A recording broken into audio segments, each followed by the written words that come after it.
It doesn't always work, does it? It's always nice when a plan comes together, No, right? it's just like, phew, sigh of relief. It's never a Absolutely. guarantee. So, No, hello, definitely not. hello, everyone, and welcome to our day 10. We are halfway through our speaker series, Wow. and I hope that it is really serving you. And I am Julie Knowles. I am a certified coach and owner of State of Mind Coaching, and as I like to say, the humbled host of this speaker series. It has meant so much to me as well. And just to be able to put tools in our tool belt to overcome burnout, to even just prevent it, and for us to live a better life and to feel better.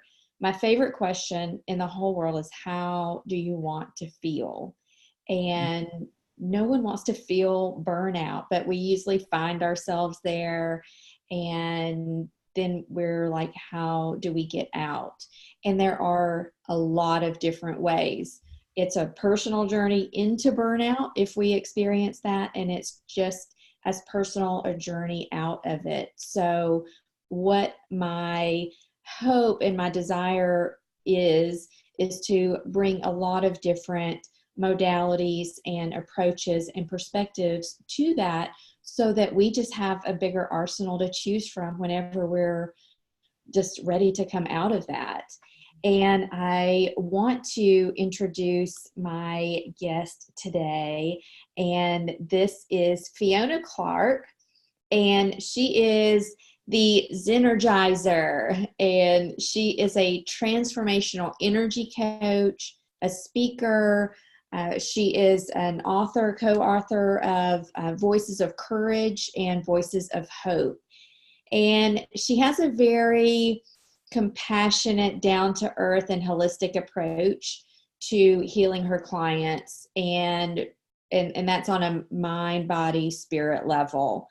So she works with business women who are ready to shed the mask and shift old energy patterns and limitations, and just support them in being the best, most productive, and relaxed version of themselves. Can I get an amen on that?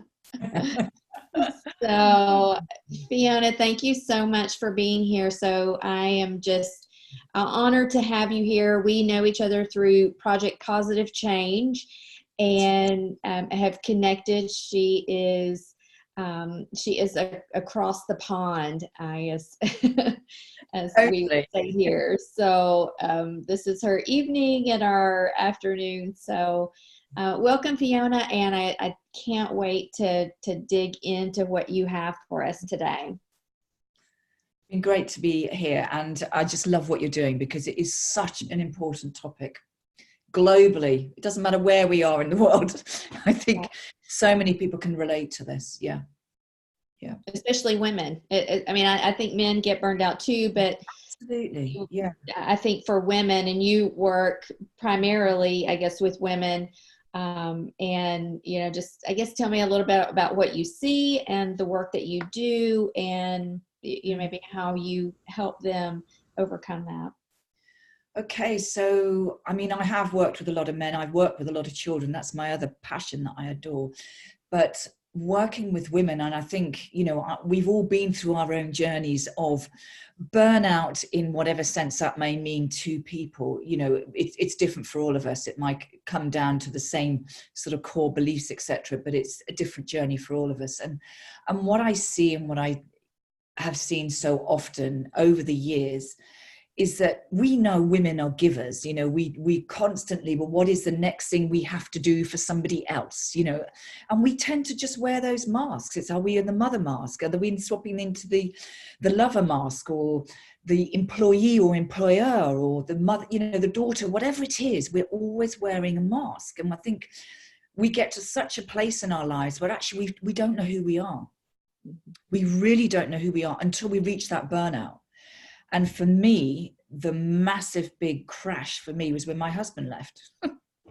And not only did he just leave me, but I was actually in the Philippines at the time, and I'd only been there 4 months, and it was just like, oh my God.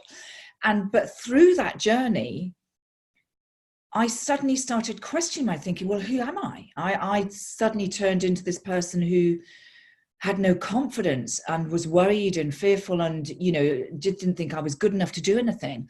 And I had not realized where and when that had started to disappear. And it's one of those things, you suddenly wake up one day and you think, crap, how did that happen? Because it's not a day and night, as you know. So this is what I see with a lot of women. And as you said, a lot of men as well. And I've worked with many men over the years, and I love that too. But I love looking into the story as to what the story is saying on the mask, and delving deep down underneath and throwing a few of those masks away, and giving, for me, the most important thing when I'm working with anybody is giving my clients the skills, the techniques, and the wisdom to heal themselves, because we're all healers. We are all healers. Our body has been designed to heal itself. We just need to know how, and we've lost that. And having lived in Asia, it was very interesting to see how a lot of the Asian ways are so different to our Western ways. In the West, it's very much on the bottom pile of everything. It's everybody else first. And then, oh, well, maybe if there's a little money left, or maybe if there's a little time, I'll do something for me. In Asia, it's not like that. It is a non-negotiable in Hong Kong, you'll see a reflexology shop just like you'll see a coffee shop. It's a part of the day. You have your lunch, you have your reflexology session. It's prevention. It's all about prevention. You go to the Chinese herbalist, you look after yourself. And so that for me comes into what I call the non-negotiables, which, all my clients know. The non-negotiables, what are they today? Because we're talking about prevention. We don't want to get to the stage where we get to cure, because that's hard work. That means you've really dipped down that vortex, and it's really hard and takes time to climb right up. Harder to climb out than to just prevent. Yeah. But most of us find ourselves there first. I mean, kind of like, I think our own journey, into this is we have something big that happens. Yes. And then we question, where, hopefully, if someone is listening and they're not burned out, then, maybe it's forethought into that, that we're not waiting on that big crash. We're not waiting on, the illness or the, the car wreck or some kind of, crisis, I guess. But it's always a start, right? I mean, that's usually what gets us to go, who am I? What is going on? Like, how did I get here? We don't go into burnout going, I'm burning out, I know it all.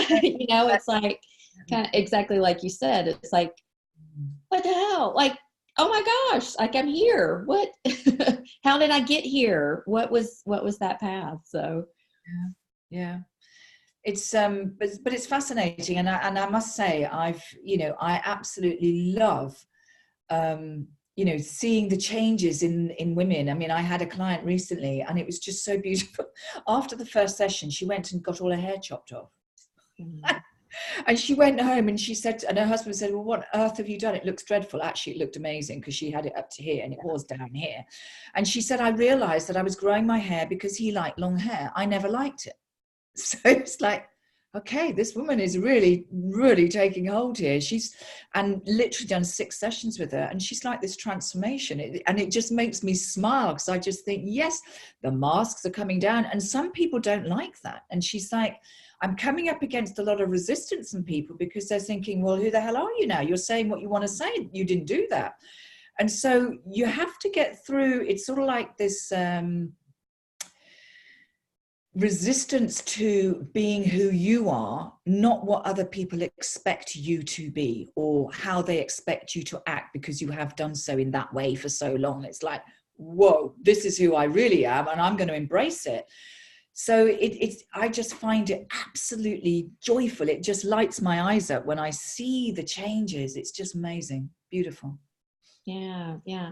Well, what, do you have some suggestions for the people that are listening on some of the things that they can do? I think one is, your free gift is a tapping session. And we've talked about tapping a little bit along the way, but, maybe just some, suggestions that, we've also talked about making small tweaks. Like, we don't have to do a huge overhaul. We're already overwhelmed. It's just hard to think about doing something big, but, do you have some suggestions or Yeah, tips about? absolutely. Yeah, absolutely. And what I'll say with the tapping is if people don't know it, for goodness sake, just learn it just for yourselves, because, and this is actually when I started, was before, I think I started learning just before my ex left. And that's when I went into Hong Kong, because I was living in the Philippines, as I said, and I went to Hong Kong to learn, because a friend of mine used to go over and teach it over there. So I was lucky enough to be able to do it there. I now use a different method. I don't use the traditional method anymore. I use what we call the fast EFT, which is brilliant. So if you want, I'm not going to go through all that because it's on the audio, so I won't waste time doing that. Because if people want to experience, then please just listen to the audio. It's only 15 minutes and it's called Stress to Calm, but you can make it your own, change the wording in it. I've done it on a general basis and it's been very, very, successful for a lot of people. But what I would say is the most important thing for anybody, it doesn't matter what age you are, it's get out of here. It's get out of here. I call it the committee having a conference. And it's just like the committee will always be having a conference, because when you think that 80,000 thoughts that we have a day, it's probably 75% of those which are actually limiting, or they're negative, or they're just recordings from previous stories from God only knows, depending on how old you are, how many years you've been dragging those around. And the biggest thing that we use with the faster EFT is, how do you feel, as you started with? And this is exactly when we do the tapping. I found with a lot of the traditional EFT, a lot of my clients weren't using it because they didn't know what to say. So with the faster, what we do is okay, how do you feel? What is going on in your body? Because actually that feeling is a massive alarm bell from the universe to say, hello, something's not right. You haven't listened to what's going on up here. So it's coming into your body. So whatever you are, the first thing is to have awareness of what is going on for you in your physical body. Because there's apparently, and I learned this was a new little bit of research I heard, and I can't remember where it was or when it was, but I just thought, God, this is so amazing. Apparently it takes, when you have a feeling of, say, anxiety, let's use that because that's probably the most common, you have that sort of feeling wherever it is in your body. For me, it would be in my solar plexus. You have about 90 seconds before you actually attach an emotion to that feeling. And then once you've attached an emotion, you've attached a thought, and then you've hooked it. But if you have that feeling and you just say, okay, I recognize the feeling, I bless the feeling, thank you for being there, but I'm choosing just to let you go, it will make a huge difference. So it's, the awareness is massive. Sadness apparently is one of the longest emotions that we hold into our body. Mm-hmm. So when we are aware of what's going on in our body, we can actually start working backwards from that. It's like, okay, what am I not listening to?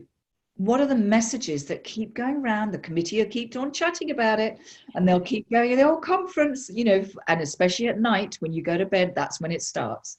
Those are the times when it's like, oh, please, can you let me go to sleep? No, I'm going to give you a little story. Yet again, the same stories telling you you're not good enough, you're not this, you're not that, whatever. So the way to get out of the committee, get back into your heart, is just simply with your breath. And I do, there's all sorts of different ways, and I'm sure you'll know many as well, Julie, but there's one that when you're breathing in from the base of your stomach, because we know when we're anxious, we're stressed, we start to breathe from the upper part of our chest, and we start to sort of shut down, start hyperventilating. So that's another big sign. So it's like, okay, this is all about grief. You know, when we look at our lungs, it's about grief and it's about sadness. But bring the breath back down into the lower part of your stomach. And if you start to breathe in for 6, with the tongue resting on the bottom of your mouth, breathe in, close your eyes, really focus in on the breath and let the breath go for 6. And you carry on doing that for as many breaths as you need. What you're doing is, and I just love all the science around this, you're connecting the vagus nerve, which is the nerve, comes from the brain. You know, but the vagus goes all the way down through most of the major organs, all the way down to your bladder. So when we start with the tongue on the bottom of our mouth to connect with that vagus nerve, it sends a wonderful message to the parasympathetic nervous system to just say, right, I'm giving you permission to calm down. I'm giving permission for the cortisol and the adrenaline just to leave my body and bring myself back into, you know, maybe embracing a bit more oxytocin or some of the other happy hormones. So it really makes such an amazing difference just to do that. And you can just tap here, you know, just tap K27. I use the palm of my hand because we've got the thymus here. So when we're stressed, immune system goes down.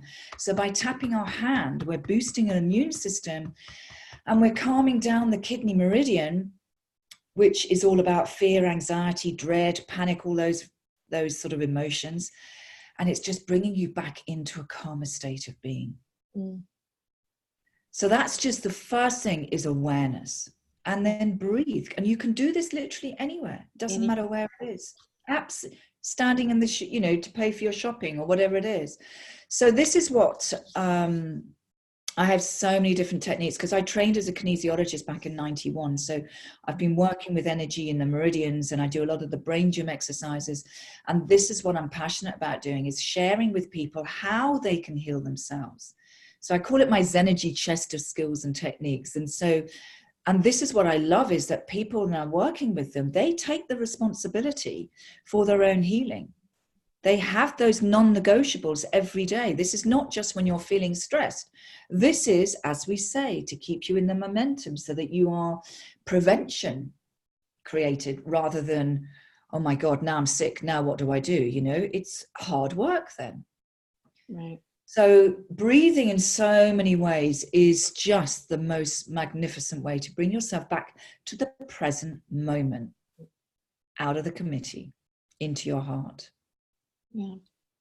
I was listening to a podcast today and it was talking about the breath, always going back to the breath. Yeah. You know, breath is life. It brings life and it is life, right? And that is always a tool that we have. So, you know, we don't need a whole lot of things, right? I mean, we have our hands, we can tap, we can, you know, become aware and then not letting it get to that point, because you know, we have so much noise. There's just so much noise and we don't always listen to our bodies. We just power through, and you know, I've been guilty of that as well. But as we want to become more intentional and aware, it's catching some of that at the beginning, right? And kind of learning, you know, to catch that, not just stuff it down because that stays there, you know, and that's kind of how we get all, you know, our energy gets stuck, right? Yeah.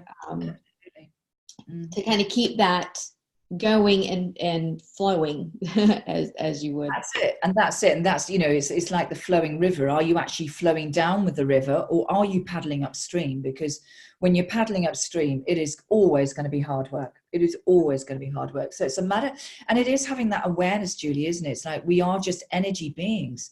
And so, you know, disease and illness comes into our energy field before it will come into our physical body. So this is truly about having the awareness of what's going on for us in our daily life. What mask have you put on today? I mean, you know, as British, we're all very good at saying, I'm fine. Yeah. That's such a British, I'm fine. It's like, no, you're not. Yes, I am. I'm fine. We are too.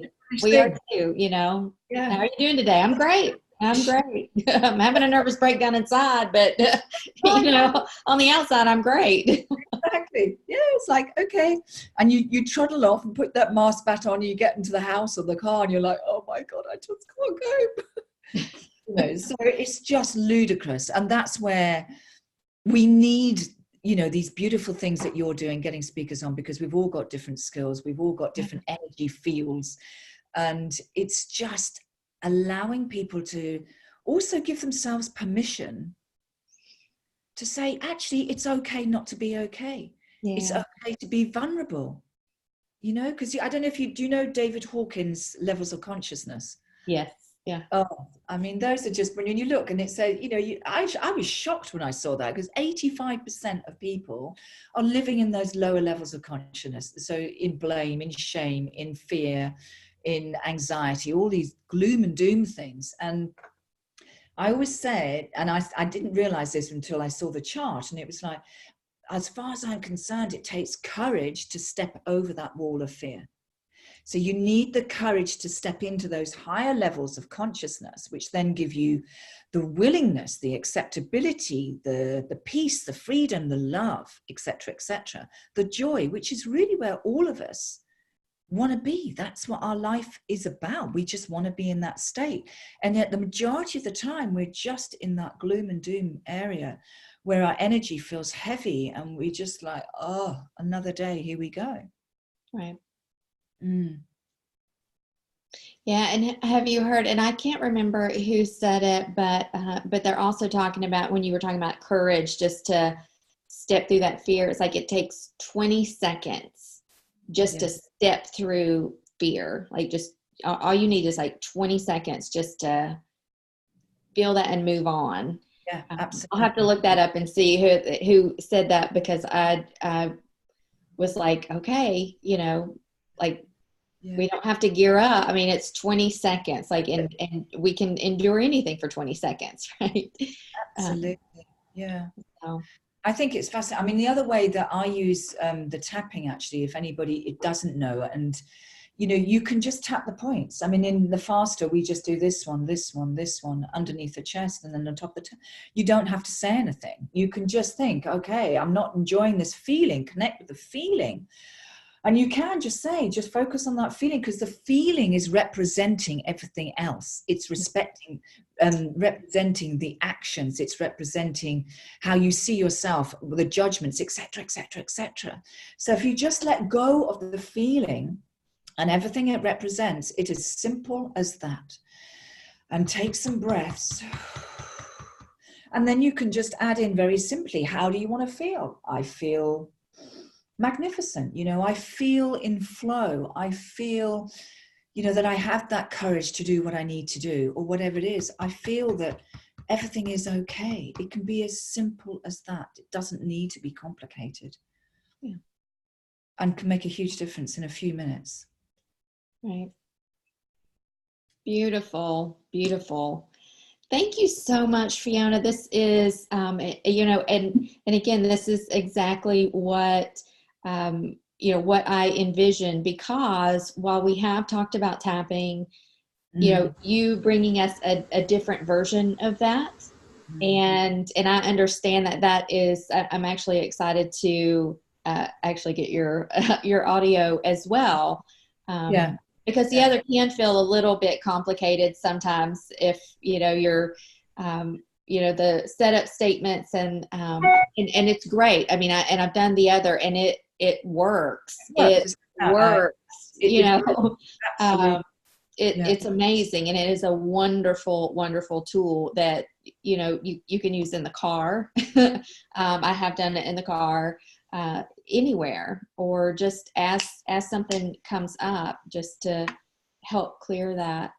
So and I've taught it to kids as young as 6, you know, the traditional, and it's just been like, it is a life-changing, and I've taught it in schools here.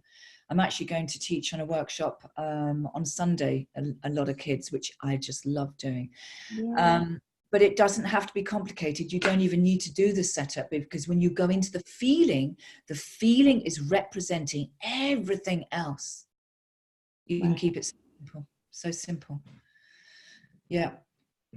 So thank you for letting me have the opportunity to come and talk to you today. Absolutely. I think this is so beneficial, one, just to hear other people talk, and like you said, to be able to be vulnerable and say, this is where we're at, and to desire something different and something better for ourselves. And there are ways to get that. We are, none of us are alone out there. And we just have to, figure out where those resources are. So a lot of them are here, and you're hearing from them. So, so thank you so much, Fiona. And the audio, the free gift link is in the post on the Facebook Live post where we are. And so grab that for sure. And her website is there. Comment, ask questions.